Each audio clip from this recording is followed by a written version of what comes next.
வணக்கம் நண்பர்களே, நான் உங்கள் ஆஸ்ட்ரோ கேஆர் சரவணன். இன்று நாம் பார்க்க இருப்பது நிலராசிகள். இந்த நிலராசிகள்ல எந்த எண் சிறப்பான எண் அப்படிங்கிறத பத்தி நாம் பார்க்க இருக்கிறோம். நம்ம ஏற்கனவே முந்தைய பதிவுகள்ல நீர் ராசிகளுடைய சிறப்பான எண்கள்ல எது பெஸ்ட்னு நாம பார்த்திருக்கிறோம். காற்று ராசிகள்ல எந்த எண் சிறப்பு அப்படிங்கிறத பத்தி நாம பார்த்திருக்கோம்.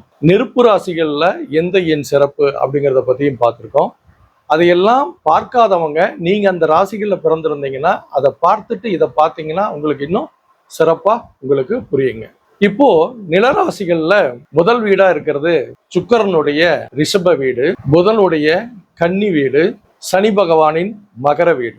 இந்த மூன்று வீடுகளே நிலராசிகள். இந்த நிலராசிகள்ல முதல்ல இருக்கிற காலபுருஷனின் 2ஆம் வீடான ரிஷப வீட்டுல இருக்கிற நிலத்தை நாம என்னன்னு சொல்லணும்னா, நீர் நிலம் நிறைந்த விவசாய பூமி, காடும் விளைச்சலும் நல்ல வளமையும் கொண்ட ஒரு அற்புதமான இடம் ரிஷப வீடு.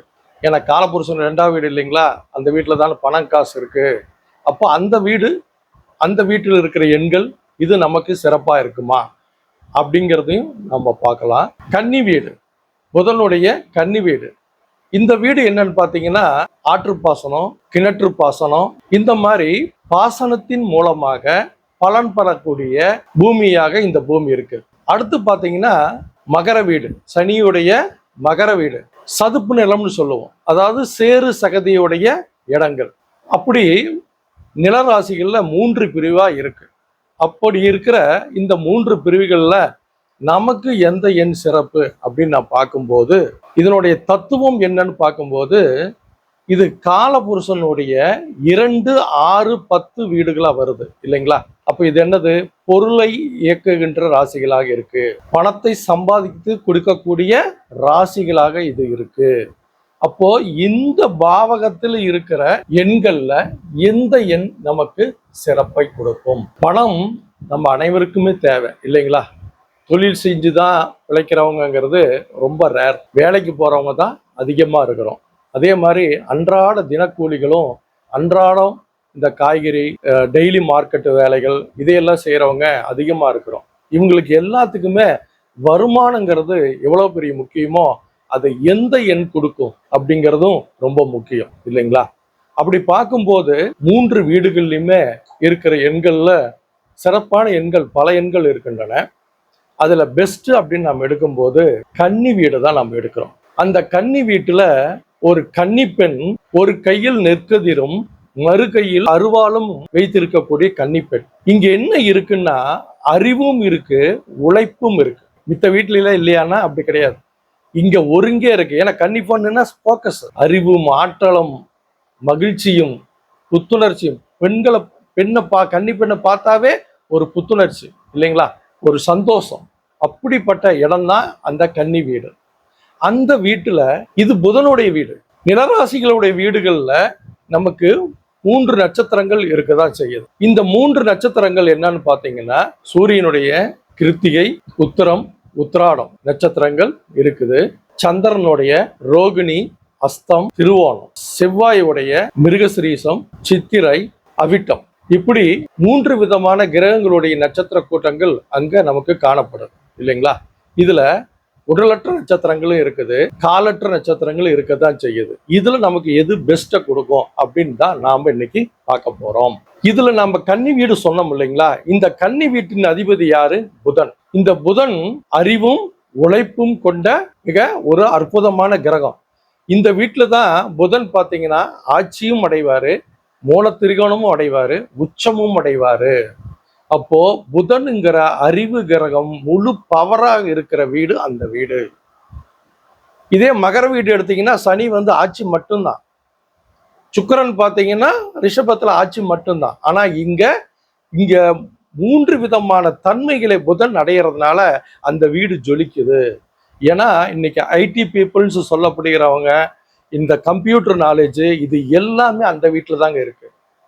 இன்னைக்கு எந்த துறை எடுத்துக்கிட்டாலும், நீங்க ஒரு மளிகை கடையை எடுத்துக்கிட்டாலும் சரி, ஒரு ஹோட்டல் கடை எடுத்தாலும் சரி, இன்னைக்கு காய்கறி மார்க்கெட் எடுத்தாலும் சரி, இங்க எங்கேயுமே புதனுடைய காரகத்துவம் இல்லாமல் இருக்காது. கம்ப்யூட்டர்ல கணக்கு போடுறதாகட்டும், இன்னும் யூபிஐ, அந்த அளவுக்கு இன்னைக்கு புதனுடைய காரகத்துவங்கள் தான் இன்னைக்கு அமைஞ்சிருக்கு.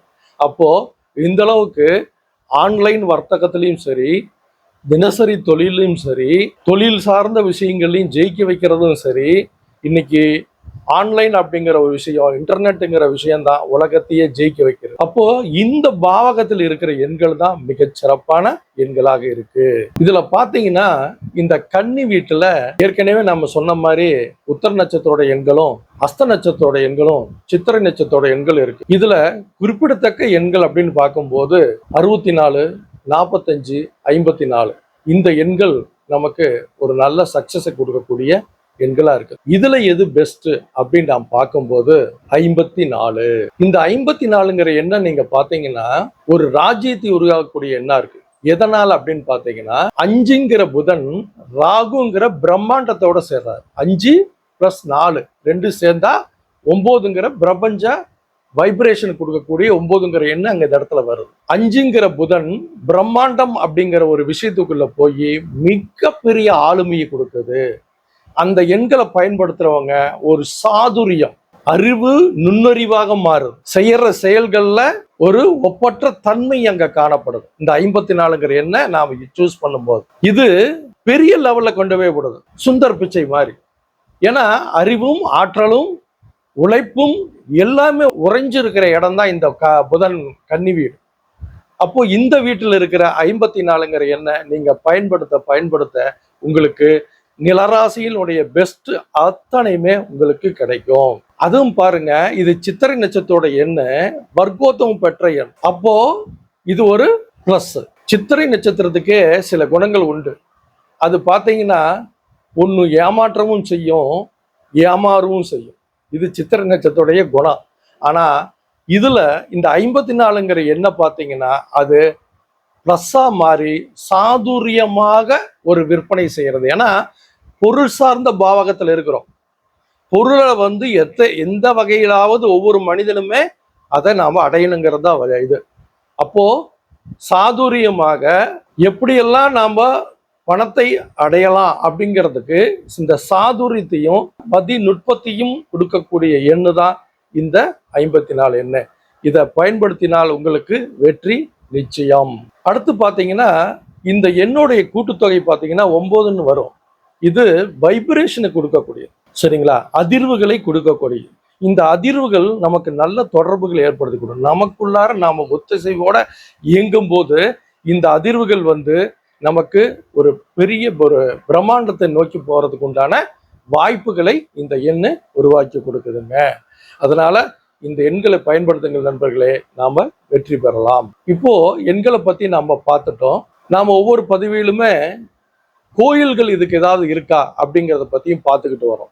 இதற்குண்டான கோயில்னு நீங்க பார்க்கும்போது இந்த சித்திரை மாதத்தின் சிறப்பையே கொண்ட கள்ளழகர் வைகை ஆற்றில் இறங்குறதுன்னு ஒரு நிகழ்ச்சி மதுரையில ஒரு அற்புதமான பல்லாயிரக்கணக்கான மக்கள் கூடும் ஒரு நிகழ்ச்சியாக இருக்கு இல்லைங்களா? சித்திரை திருவிழா, மதுரை சித்திரை திருவிழா பாருங்க.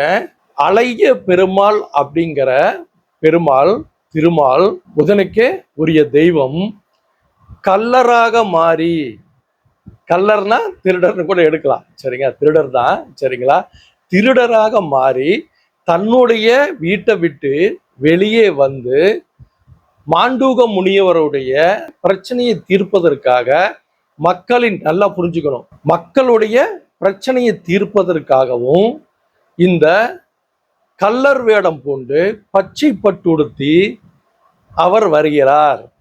பச்சைங்கிறது புதன் வந்துருச்சுங்களா, கள்ளர் வேடம். இப்போ ராகுங்கிறது என்ன சொல்லுவோம், கள்ளர் சொல்லாமல திருடர் அப்படின்னு சொல்லலாம்.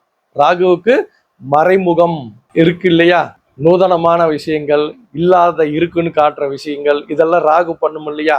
அந்த மாயை தான் இன்னைக்கு இன்டர்நெட் உலகம். அப்போ இதுக்குள்ளார போய் ஜெயிக்க வைக்கிறது தான் இந்த கள்ளழகர் அப்படிங்கிற தெய்வம். அப்போ இந்த எண்ணெய் இயக்கக்கூடிய தெய்வமாக இயக்கக்கூடியது அழகிய பெருமாளுங்கிற கள்ளழகர்.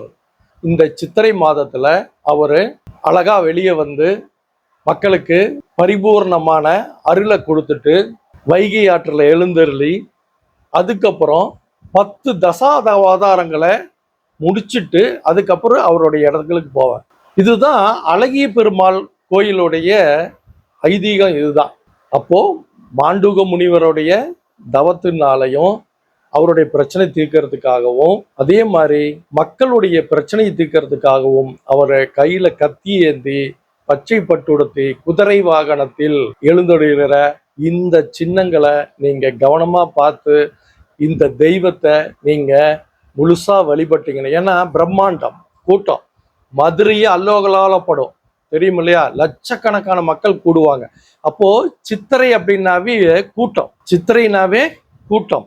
அப்போ கூட்டங்கள் நிறைந்த இடத்துல நாம இந்த தரிசனத்தை, கள்ளழகரை தரிசனம் பண்ணும்போது இதனுடைய பவர் நமக்கு முழுசா கிடைக்கும். மதுரை மக்கள் மட்டுமல்ல, தமிழ்நாட்டு மக்களும், இந்தியாவில் இருக்கிற எந்த தமிழர்களும் சரி, அந்த இடத்துல வருடத்துல ஒரு முறையாச்சும் நாம கள்ளழகரை போய் தரிசனம் பண்ணிட்டு வந்தாவே நமக்கு வேலையில, தொழில்ல, பண வரவுல சிறப்பான ஒரு முன்னேற்றத்தை கொடுக்கிறது இந்த கள்ளழகர். அதனால இதை வழிபடுங்கள், ஜெயிக்கலாம் நண்பர்களே. நன்றி, வாழ்க வளமுடன்.